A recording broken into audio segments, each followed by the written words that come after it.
បាទជំរាបសួរពុកម៉ែបងប្អូនបាទហ្នឹងហើយថ្ងៃនេះគឺបងមកដាក់ចំណីកែបបងប្អូនបាទហ្នឹងហើយហើយ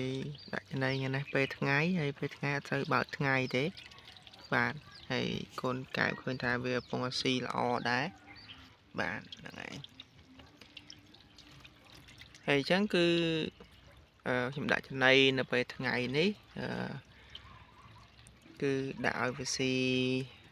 មួយឆ្អែតបាទអញ្ចឹងមួយឆ្អែត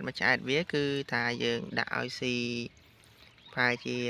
5%នៃដងខ្លួនបងប្អូនបាទតូចៗចឹងប្រហែលជា5%នៃដងខ្លួនអញ្ចឹងបង្កែបយើង10គីឡូអីយើងដាក់ប្រហែលជាកន្លះគីឡូអីចឹងទៅបងប្អូនបាទតូចៗចឹងណាបាទហ្នឹងហើយបើជាវិធីសាស្ត្រមួយទៀតហ្នឹងគឺខ្ញុំបាចជាទូទៅ1000ក្បាលហ្នឹងខ្ញុំបាច2ក្តាប់អីចឹងទៅហើយខ្ញុំទុកចោលប្រហែលជា5នាទីអាហ្នឹងវិធីសាស្ត្រយើងនៅថាវិធីសាស្ត្រតាមការសង្កេតណាជាក់ស្ដែងហើយខ្ញុំបាច2ក្តាប់អីចឹងទៅទុក5នាទីអីចឹងទៅព្រោះថាវាស៊ីអស់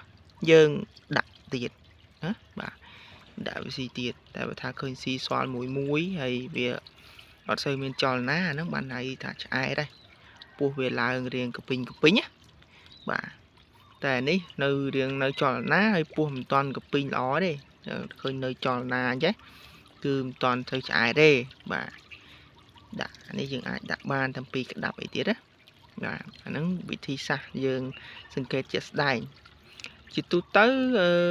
កង្កែប1000ក្បាលអីបាទខ្ញុំដាក់2ក្តាប់ចឹងទៅបើសិនថាឃើញថាស៊ីអស់ហើយលឿនទៀតចឹងណាយើងដាក់ប្រហែលជា1នាទីជាង2នាទីអីឃើញស៊ីអស់អញ្ចឹងយើងអាចថែម2ក្តាប់ប៉ុន្តែបើថា5នាទីហើយឃើញសល់មួយចឹងណាយើងអាចថែមតែកន្លះក្តាប់អីទៀតទេចឹងណាបាទហើយនឹងតាមការយើងសង្កេតជាក់ស្ដែងបាទខ្ញុំចង់បញ្យល់បងប្អូនគឺពងកែបវាក៏ដូចតែសត្វដតីឬក៏ដូចតែមនុស្សយើងចឹងដែរវាស៊ីហើយខ្លះក៏ស៊ីរឿងច្រើនហើយខ្លះក៏ស៊ីរឿងតិចចឹងទៅហ្នឹងបងប្អូនបាទខ្ញុំបាចវាចឹងទៅវគ្គទី1ខ្ញុំបាច2ក្តាប់ចឹងទៅព្រោះថាឃើញស៊ីអស់លឿនហើយវាពងវារត់ទៅមកណាវាចល័តចឹងខ្ញុំដាក់អាច2ក្តាប់អីទៀតបាទ2ក្តាប់អីទៀតចឹងទៅហើយខ្ញុំទុកចោល5នាទីទៀតបើថាឃើញស៊ីអស់ទៀតខ្ញុំអាចថែម1ក្តាប់អីទៀតចឹងណាតែបើថាឃើញនៅសល់មួយហើយវារៀងដូចថាអត់សូវមានចលនាចឹងណាចឹងគឺខ្ញុំក៏ឈប់ដាក់ទៅបាទហើយតែអាហ្នឹងចំណុចហ្នឹងពេលដែលបងប្អូនទិញទៅទិញកូនកង្កែបយកទៅចិញ្ចឹមណាមុនដំបូងយើងអាចថាយើងមិនទាន់ដឹងទេតែយូរទៅយើងនឹងបានមួយអាទិត្យអីទៅយើងនឹងស្វែងយល់ដឹងច្រើនដោយខ្លួនឯងអាហ្នឹងណាបាទវាអត់ជាបញ្ហាអីទេបាទពួកកូនកែបនេះវាអត់ចំណីមួយអាទិត្យអីក៏មិនអីដែរ4-5ថ្ងៃអីណាបាទអញ្ចឹងក៏កូនកែបយើងទិញយកទៅយើងដាក់ចំដំបូងហ្នឹងវាមិនជាបញ្ហាអីទេគ្រាន់តែវាស៊ីអាចថាមិនសូវឆ្អែតឬក៏ឆ្អែតជ្រុលបើថាឆ្អែតជ្រុលយើងដឹងហើយគឺចំណីសល់ចោលណាបាទហើយតែសល់ចោលហើយអត់មានថាដូចមន់ដូចទេអីទុកស៊ីល្ងាចទៀតអីអត់ទេណាបាច់តែពេលហ្នឹងហើយតែអត់ស៊ីហើយគឺអត់ស៊ីទេសុខចិត្តតិចចោលថាឃ្លាន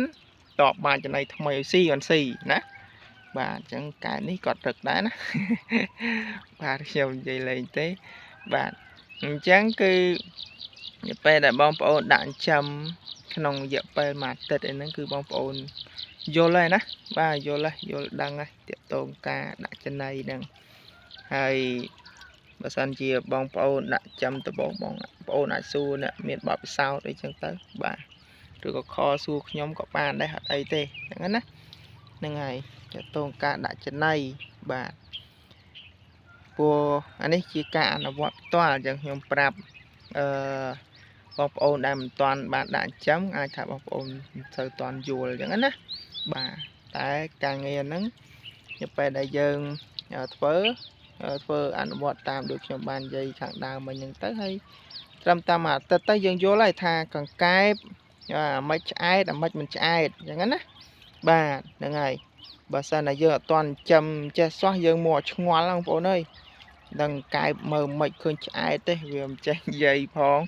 chẳng anh á bà chẳng bà dương chầm bàn mà tết tăng tới 4-5 ngày mà tết tăng tới dương chắc đam vô vi vé bông bố bà dương chập nào mất á bà nâng ấy chẳng video nó miền tập phần nâng thế bố bà